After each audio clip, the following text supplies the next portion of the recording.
There's nothing more frustrating than doing everything right, keeping your thoughts positive, staying grateful, doing vision boards, and still feeling stuck. I've been there. It starts to feel like you're doing all the work, but you're locked out of the results. Like you're watching the life you want from behind glass, close enough to see it, but never touch it. And after a while, you start to wonder if maybe you're the problem. I want to let you know that there's something deeper going on here, something most people don't talk about, and that's exactly what we're going to get into today. Let's cue the reel.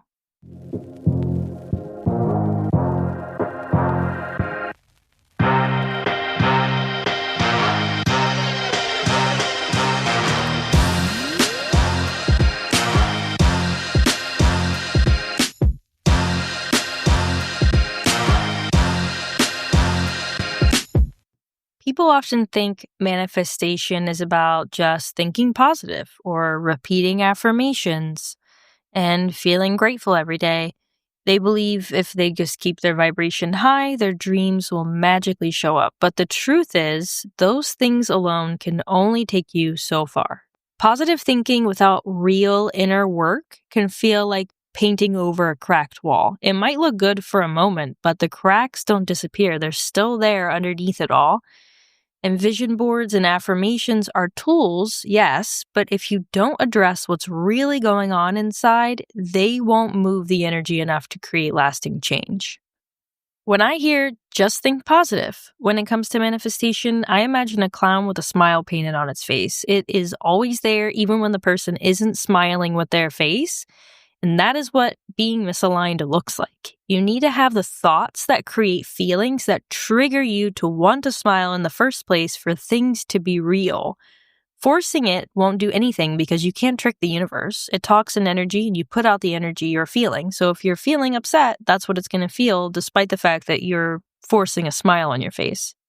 Sometimes manifestation feels impossible to people because it's often treated like a quick fix. Like this formula you can plug your desires into and get instant results.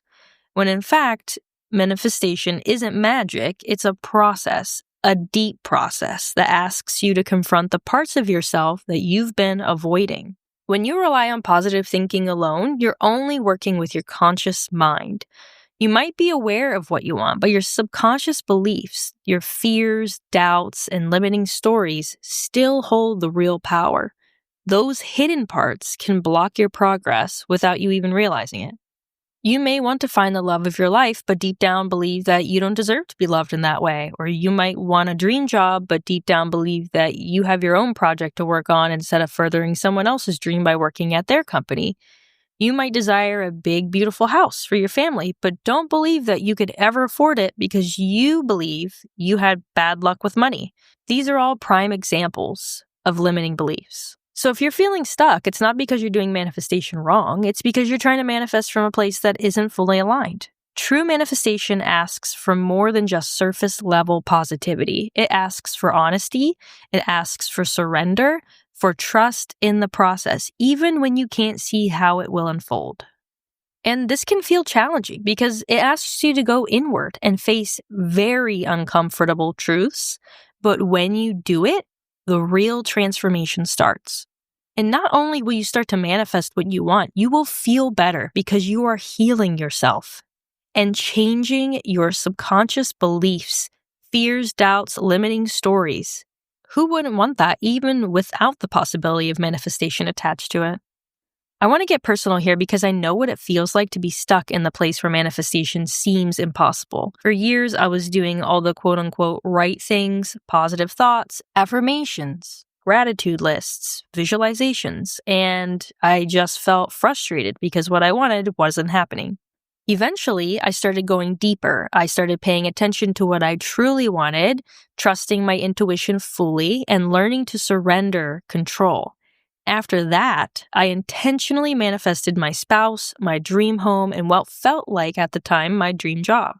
I also think it's important to note that you manifest what you believe you want at that time. The house or job might not be what you want later down the road, and that's important to remember. I think sometimes people get stuck on what they manifested and are like, oh, this is everything I ever wanted, but you change and things change. And when you keep digging with yourself and going inward, you may find that what you thought you wanted is really not what you wanted.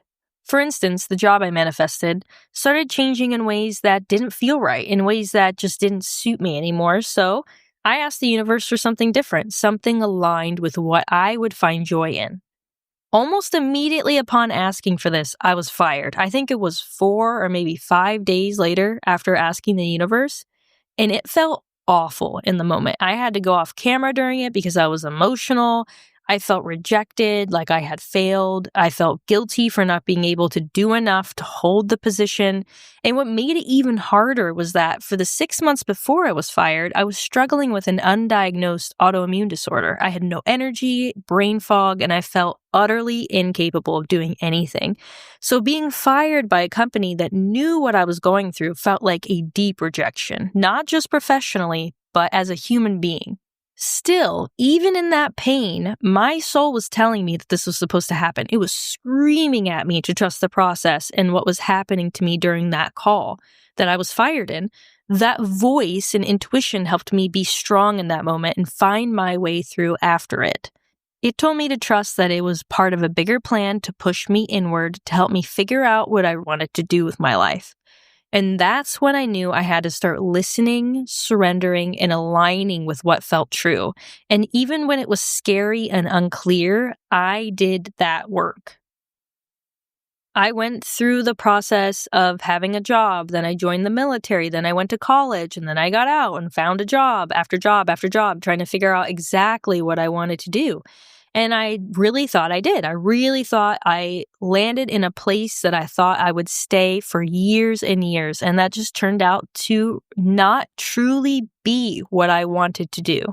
Since being fired, I've been on a spiritual journey of healing and growth. And the biggest part of that journey is sharing what I've learned with people who feel stuck like I did many times in my life here on this podcast, and helping others move from feeling powerless to thriving in life. A life that you want is something that I find abundant joy in. So back to, what does real manifestation look like? It starts with honesty. Being willing to face what's going on inside of you, not just the surface thoughts or what you want to want, but the doubts, fears, and limiting beliefs that live beneath. It means surrendering control, trusting that the process is unfolding even when you can't see it. It means tuning into your intuition and being willing to follow where it leads, even if it's uncomfortable. And it means showing up consistently, not with forced positivity, but with real presence. Manifestation isn't about pretending everything is perfect. It's about making space for what is and choosing to create from that space. If you can do those things, it stops feeling impossible. It becomes a practice and a partnership between you and the universe or whatever higher power you believe in.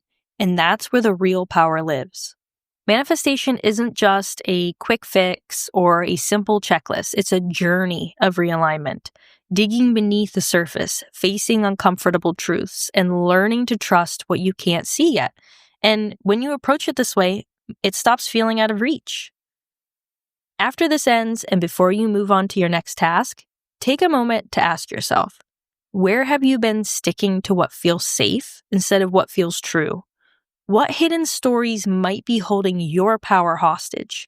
And spend some time journaling or meditating on this. It's the first step to breaking free and discovering who you really are and what you really want. If you found value in today's conversation, I'd love to keep the dialogue going. Leave a comment and share with someone you know who's struggling with this topic. And don't miss the next episode, where I'll be discussing what to do when you're stuck in a job you hate and how to shift your reality. We'll explore how to create change even when your current situation feels impossible. I want to thank you so much for listening and remind you to keep showing up for the version of you that knows this is possible.